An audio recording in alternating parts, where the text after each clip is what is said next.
L'hôtel de ville de Paris, au cœur de toutes les convoitises. 10 mois avant les élections municipales, la course est déjà lancée. Et du côté de La République En Marche, ils sont 6 prétendants.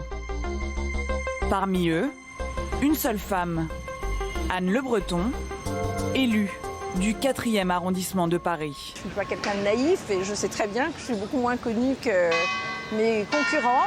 Mais c'est important, c'est important que je sois là en tant qu'élue locale. C'est important que je sois là en tant que femme. J'ai décidé de me porter candidate. Je suis une élue locale, une élue de terrain. Je viens plutôt de l'associatif. J'ai commencé la politique très tard. C'est mon premier mandat en tant qu'adjointe au maire du 4e sur des questions de précarité et de personnes âgées. Et j'ai voulu porter ça au niveau supérieur, au niveau de la mairie de Paris. La Commission nationale d'investiture d'En Marche doit trancher en juillet prochain. Mais il y a quelques jours, 4 candidats ont signé une tribune pour contester la méthode de sélection. Ils appellent à une consultation citoyenne. Depuis le début, j'ai attiré l'attention des instances sur le besoin d'être participatif au plus possible. Comme indiqué dans nos statuts, la commission d'investiture a tout moyen pour organiser des consultations. Il ne s'agit pas de faire une primaire qui divise, il ne s'agit pas non plus de se limiter à un oral de 45 minutes où l'on présente un dossier et une stratégie. Nous avons tout moyen d'organiser, conformément à nos statuts et à l'esprit de débat démocratique qui anime En Marche, nous avons tout moyen d'organiser ces consultations. Un avis partagé par le vice-président de l'Assemblée nationale, également engagé dans la bataille. C'est évidemment, je le crois, trop rapide. Je l'ai dit au moment de ma candidature, il y a un risque de précipitation et un risque de renoncement. Le risque de précipitation, c'est qu'aujourd'hui, rien n'oblige à ce qu'on se précipite. Je crois qu'il faut pouvoir débattre entre nous. C'est très sain, le débat démocratique. Je n'ai pas peur du débat, personne ne doit avoir peur du débat. Allez voir les Parisiens, allez voir les marcheurs, expliquer nos solutions, nos visions pour la ville.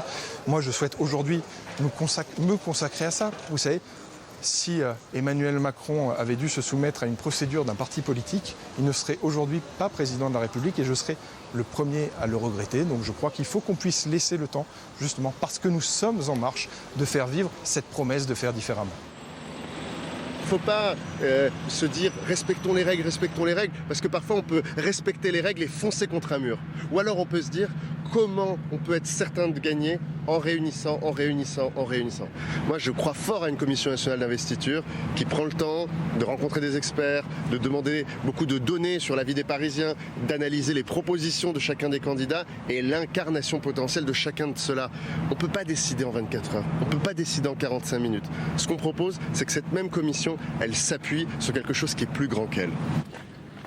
Pour le favori, Benjamin Griveaux, pas question de remettre en cause la procédure. Il n'y a rien de pire que le ferment de la division des élections primaires, parce que c'est ça qu'ils demandent. Ils ont appelé ça autrement, mais ce sont des primaires, c'est le ferment de la division. Ça n'a jamais fonctionné, jamais. Quand on a accepté des règles, il y a encore quelques semaines, on ne change pas les règles du jeu à 2 semaines de l'échéance d'une commission qui est importante. On va pouvoir aller exposer nos idées devant des personnalités différentes qui reflètent assez bien la diversité du mouvement. Des gens qui viennent de gauche, de droite, des élus locaux, des responsables nationaux, devant lesquels on va expliquer au fond quel est le projet qu'on porte et comment on pense pouvoir non pas gagner Paris, mais faire gagner les Parisiens. Alors voyons voir Linda, sur ce projet... Peu connu du grand public, cet architecte de profession ne souhaite pas non plus modifier les règles. Aujourd'hui, la REM a déjà eu une commission nationale d'investiture pour les élections législatives, pour les élections européennes, et on l'a vu, ça a plutôt très bien fonctionné. Ça a permis de renouveler le personnel politique, d'avoir des gens qui ne sont pas des professionnels de la politique, ce qui est mon cas. Il faut que ces candidats aient davantage confiance à la fois sur les instances dirigeantes, mais aussi sur leur propre capacité à fédérer, à rassembler. C'est là-dessus que ça va se jouer. La commission a donné sa réponse. Aucun changement de prévu. Le vainqueur sera bien désigné le 10 juillet prochain.